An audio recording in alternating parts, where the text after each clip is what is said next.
Chapter 7, Table of Elements, lecture number 7.16. Very important topic, oxoacids of sulfur. What is meaning of oxoacids? Oxoacids indicate that sulfur, oxygen is also there and hydrogen is there. And that is nothing but oxoacid. Remember, in oxoacid, how many elements is present? Hydrogen, oxygen and sulfur. Remember this one. It's a very important. Now, अब आपको यहाँ पे लिखना है sulphur forms in number of oxo acid such as H2SO3, H2S2O3, H2S2O4, H2S2O5, H2SXO6 where X stands for X is equal to 5, H2SO4 which is the king of chemical, which is also known as oil of vitriol, which is also known as sulfuric acid. H2S2O7 which is known as, we can say that, fuming sulfuric acid or oleum. H2SO5 which is known as Carroll acid. H2S2O8 which is known as Marshall acid.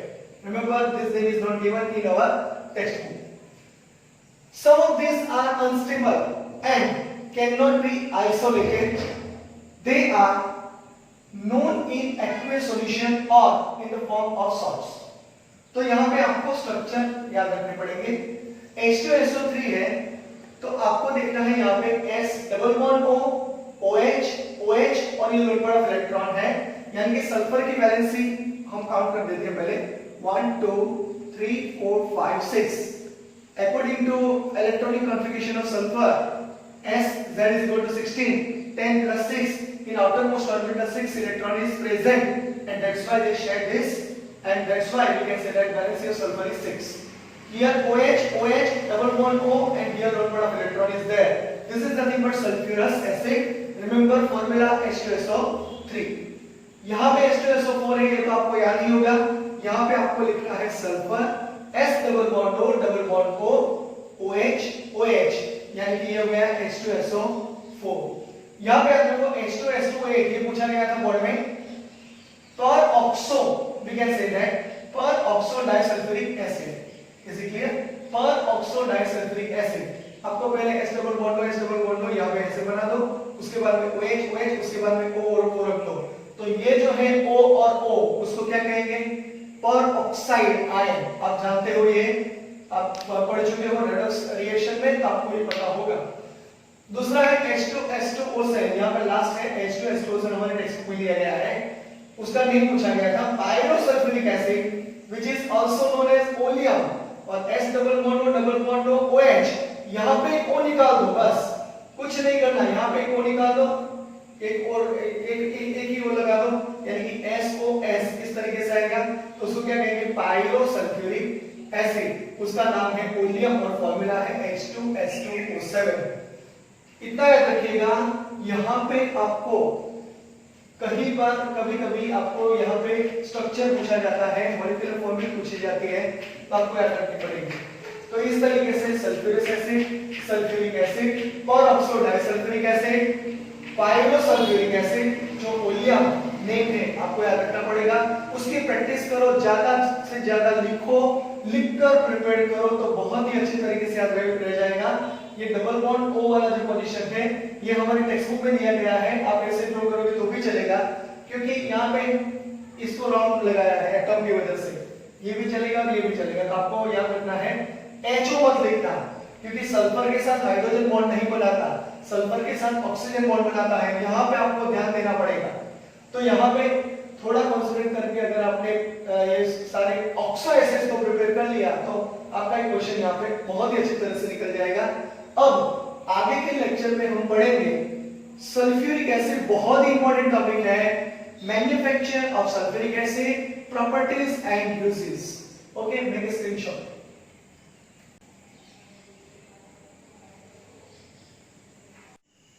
Now chapter 7 people of elements, lecture number 19. Continue.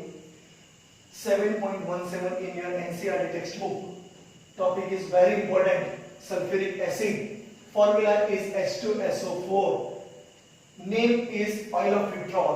This is also known as oil of vitriol, and this is also known as king of chemical. It is also known as king of chemical.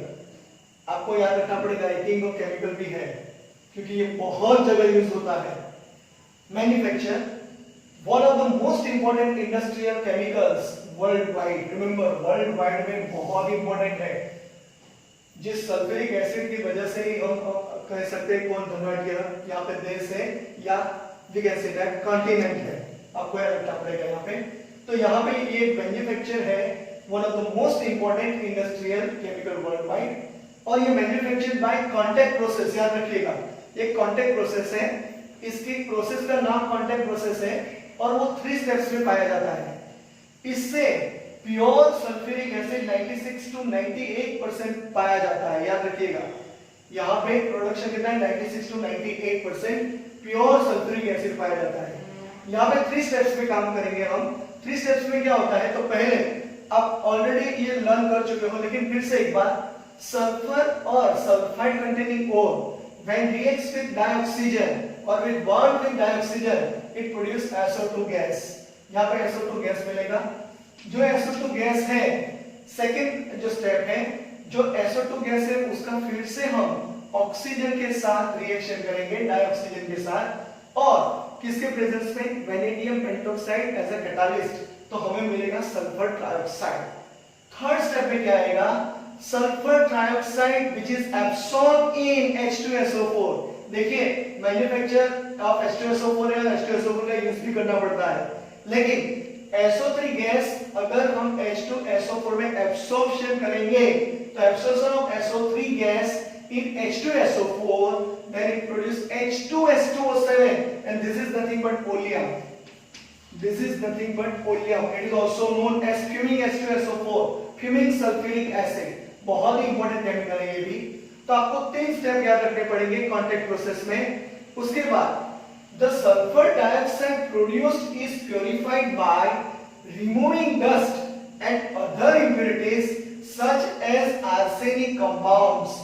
जो sulphur dioxide हमें मिल रहा है उसको क्या करेंगे, is purified by removing dust and other impurities such as arsenic compounds। Okay, इस video को आप बहुत ही ध्यान से देखिए। इस वीडियो में फ्लो चार्ट दिया गया है सल्फ्यूरिक एसिड जो कांटेक्ट प्रोसेस से मैन्युफैक्चर्ड होता है उसका। आपको ये ड्रॉ करने की जरूरत नहीं पड़ेगी, लेकिन आपको याद रखने के लिए ये फ्लो चार्ट दिया गया है।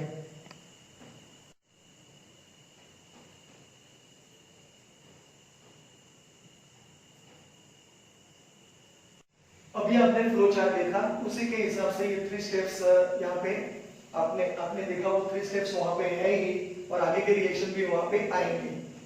The sulfur dioxide produced is purified by removing dust and other impurities such as arsenic compounds। तो आपको याद रखना है, अगर सल्फर डाइऑक्साइड गैस में ऑक्सीजन पास करेंगे और वैनेडियम पेंटोक्साइड, याद रखिएगा बहुत इंपॉर्टेंट कैटालिस्ट है, तो आपको सल्फर ट्राइऑक्साइड मिलेगा। थर्मोडायनेमिक के लिए यहाँ पे डेल्टा एच जो रिएक्शन है, रेट ऑफ रिएक्शन, यानी कि रेट ऑफ रिएक्शन एंथैल्पी जो है वो माइनस है, नेगेटिव है। इसका मतलब ये हुआ कि reaction is exothermic, it is a reversible also, and forward reaction leads to decrease in volume. इसका वॉल्यूम क्या होगा, डिक्रीज हो जाएगा। तो यहाँ पे देखिए, तो avoid this type of difficulty, temperature is decreases and pressure is increases are the favorable conditions for maximum yield। क्योंकि हमें तो yield ही चाहिए, industrial production of sulphuric acid हमें चाहिए, तो वहां पे हमें फेवरेबल कंडीशन क्या है, temperature decrease and pressure is increase are the favourable conditions. But the temperature should not be very low, otherwise rate of reaction will become slow. अगर आपने टेम्परेचर बहुत लो कर दिया तो यहाँ पे रेट ऑफ रिएक्शन क्या हो जाएगा, स्लो हो जाएगा। तो ये भी याद रखना पड़ेगा। Thermodynamically, how this we can say that useful according to temperature, pressure, enthalpy change, it's very important। तो यहाँ पे in practice the plant in a manufacturing plant is operated, pressure कितना होगा, 2 बार, और temperature कितना है, 720 केल्विन, 720 केल्विन। तो ये फेवरेबल कंडीशन है। तो यहाँ पे आपको याद रखना पड़ेगा, the SO3 gas from the catalytic converter is absorbed in concentrated sulfuric acid to produce oleum। आपको याद रखना पड़ेगा ये भी SO3 gas plus H2SO4 it gives H2S2O7 oleum plus water it gives H2SO4 अगर H2SO7 में हम H2O डाल दें तो हमें क्या मिलेगा 2 moles of H2SO4 मिलेगा। तो यहाँ पे in the industry 2 steps are carried out process is continuous and also is reduced cost क्योंकि कोई भी प्रोसेस है वो साइमल्टेनियसली चाहिए यानी कि प्रोसेस हमें कंटिन्यूस चाहिए और उसका जो रेट अपना रेट है जो रुपीस का है यानी कि वो कॉस्ट भी कितनी होनी चाहिए रिड्यूस होनी चाहिए। तो उसके हिसाब से यहाँ पे 2 स्टेप में ये रिएक्शन किया जाता है। तो यहाँ पे रिएक्शन नंबर 3 देख लीजिए SO3 gas plus H2SO4 it gives H2S2O7 याद रखिएगा ये बहुत इंपॉर्टेंट है। और H2S2O7 में अगर हम वाटर मॉलिक्यूल डाल दें तो हमें क्या मिलेगा H2SO4 मिलेगा। और जो यहाँ पे इस प्रोसेस में सल्फ्यूरिक एसिड हमें मिलता है वो 96 to 98% प्योर है इतना याद रखिएगा। तो ये हुआ कांटेक्ट प्रोसेस बहुत ही इंपॉर्टेंट यहाँ पे कांटेक्ट प्रोसेस में ये रिएक्शन दिए गए हैं और यहाँ पे थर्मोडायनामिकली भी यहाँ पे एक्सप्लेनेशन बहुत ही अच्छा आपको जानने को मिलेगा क्योंकि temperature decreases and pressure increases favourable condition है याद रखिएगा ये। और वेरी लो टेम्परेचर अगर रखेंगे तो रेट ऑफ रिएक्शन क्या हो जाएगा स्लो हो जाएगा ये भी याद रखिए क्योंकि हमें केमिकल काइनेटिक्स और केमिकल थर्मोडायनामिक्स दोनों आ रहे हैं। और तीसरा है industrial production of sulphuric acid is carried out by using sulphuric acid आपको सल्फ्यूरिक एसिड भी यूज करना पड़ेगा लेकिन फिर भी आपको फिर से भी सल्फ्यूरिक एसिड प्योर फॉर्म में मिलता है। तो इस तरीके से जो कैटालिटिक कन्वर्टर है वो बहुत इंपॉर्टेंट है और H2SO4 प्रोड्यूस ओलियम और उसके बाद में ओलियम प्लस वाटर H2SO4 यानी कि यहाँ पे 2 ही प्रोसेस है SO3 gas plus H2SO4 it gives H2S2O7 H2S2O7 इसको क्या कहेंगे ओलियम और ओलियम पे अगर हमने वाटर मॉलिक्यूल डाल दिया तो हमें मिलेगा H2SO4। तो इस तरीके से कांटेक्ट प्रोसेस यहाँ पे फिनिश हो रहा है। उसका फ्लो चार्ट ऑलरेडी हमने दे दिया है वो फ्लो चार्ट सिर्फ आप देखिएगा क्योंकि वो ड्रॉ करने से आपको टाइम बहुत जाएगा लेकिन फिर भी अगर ये पूछा गया तो आपको ये स्टेप लिखने होंगे। Thank you.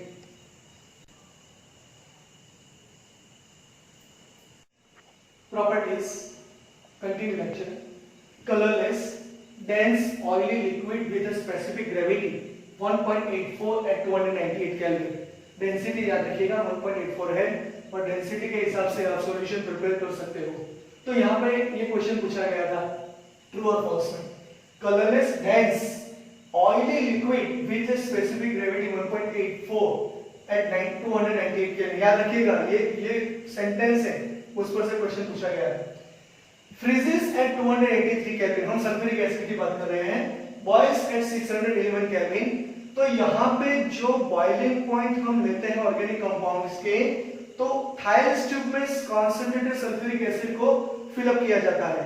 तो वो भी याद रखिएगा instead of we can say paraffin we used sulphuric acid in a Thiele's tube which is the one type of apparatus which is the measured boiling point of any organic compound dissolves in water with the evolution of large quantity of heat।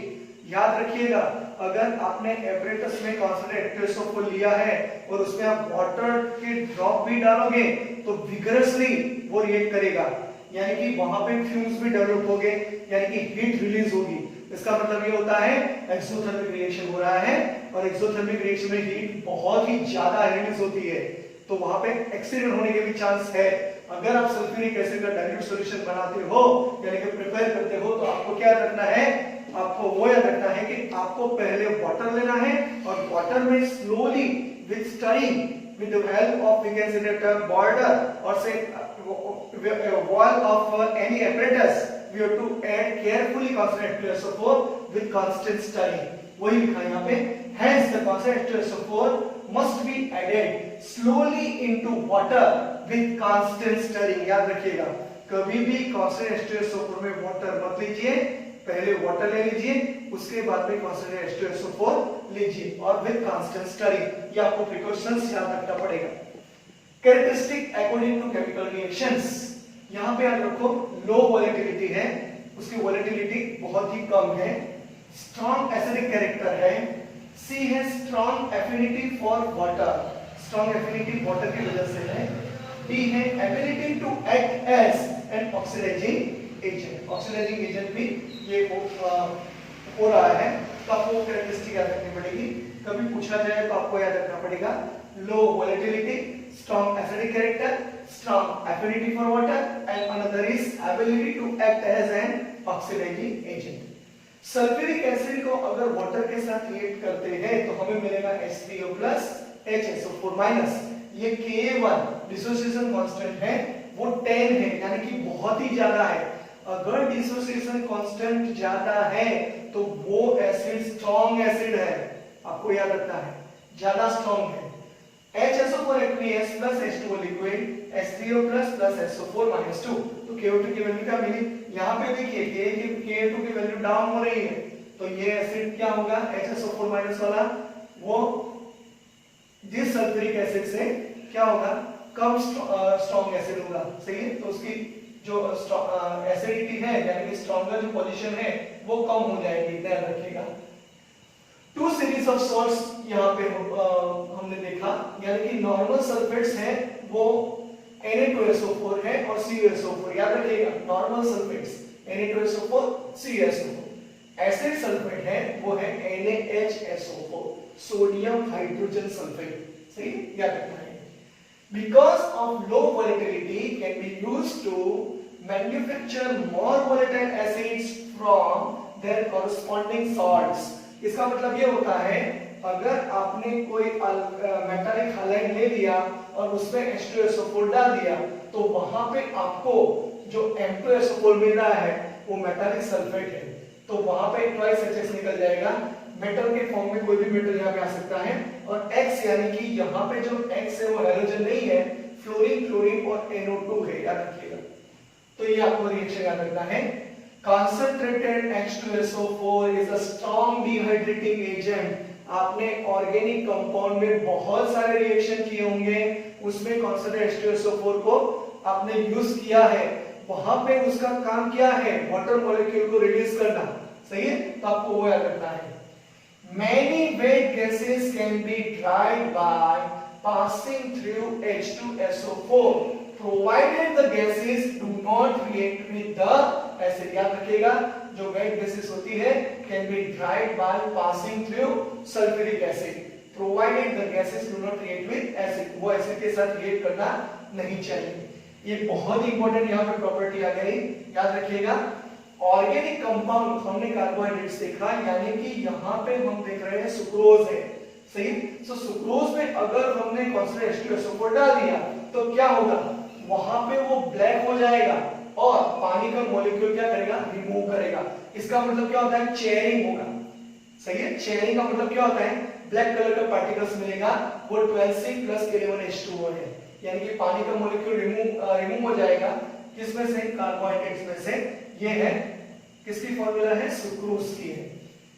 अगर हम copper, sulphur और carbon को concentrated H2SO4 में react करते हो तो according to that reaction Cu है तो SO4 मिलेगा, सल्फर है यहाँ पे H2SO4 है तो SO2 और H2O मिलेगा, यहाँ पे कार्बन और H2SO4 है तो यहाँ पे CO2, SO2 और H2O मिलेगा। ये रिएक्शन कंप्लीट रिएक्शन के फॉर्म में भी आपको लिखने को करेंगे, यानी कि कॉपर, सल्फर और कार्बन की कॉन्सेंट्रेटेड सल्फ्यूरिक एसिड के साथ रिएक्शन लिखो। 3 मार्क्स की रिएक्शन हो गई, 3 मार्क्स की।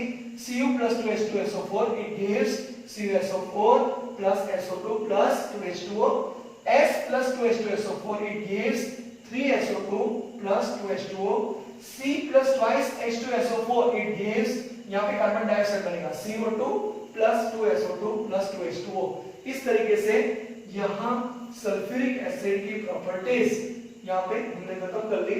अब बाकी रहा इसका यूजेस, वो हम अभी नेक्स्ट में देखेंगे।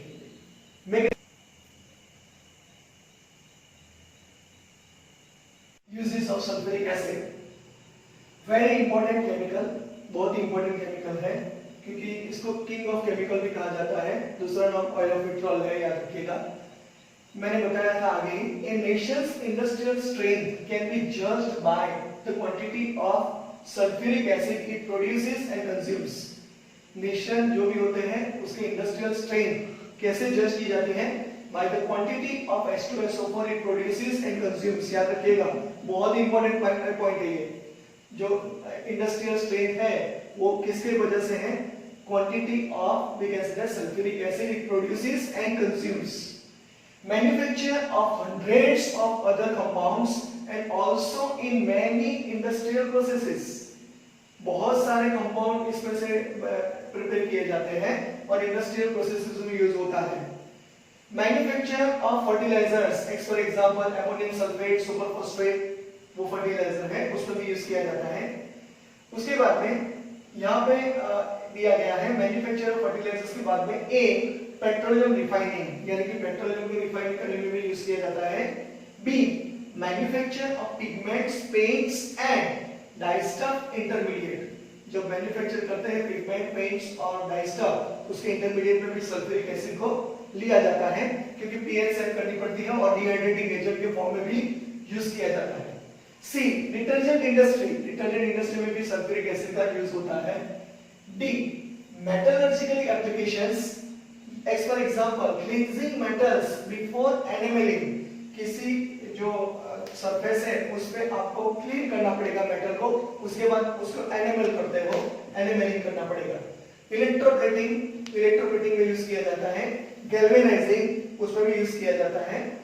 ई स्टोरेज बैटरीज, आप जानते हो लेड स्टोरेज बैटरीज में सल्फ्यूरिक एसिड यूज किया जाता है। 38 to 40% W/W sulphuric acid is used in storage batteries, lead storage battery. F in the manufacture of nitrocellulose product, nitrocellulose के प्रोडक्ट्स होती है उसमें भी उसके मैन्युफैक्चर, उसके जो प्रोडक्ट मिल रही है उसमें भी यूज किया जाता है। और as a laboratory reagent, as a laboratory reagent भी यूज किया जाता है। और आप ऑलरेडी जानते हो ऑर्गेनिक कंपाउंड में तो ये सल्फ्यूरिक एसिड होता ही है।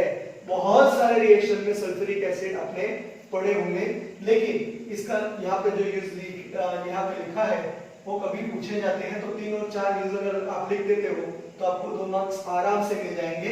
इस तरीके से हमने सल्फ्यूरिक एसिड की प्रिपरेशन यानी कि manufacture by contact process, second properties और थर्ड यूजेस को हमने यहाँ पे पढ़ाई की है। और इसका आप बहुत ही अच्छी तरह से याद रखने की कोशिश कीजिए, क्योंकि ये बहुत इंपॉर्टेंट है, आपको आगे के चैप्टर में भी इंपॉर्टेंट लगेंगे और उस तरीके से आप समझ पाओगे कि वो सल्फ्यूरिक एसिड क्या है या दूसरे कंपाउंड्स भी क्या है। तो इस तरीके से ये जो टॉपिक है यहाँ पे फिनिश होता है। अब आगे हम ग्रुप 16 खत्म करके 17 में जाएंगे, यानी कि यहाँ पे ग्रुप 16 खत्म हो रहा है, अब आगे हम ग्रुप 17 में जाएंगे।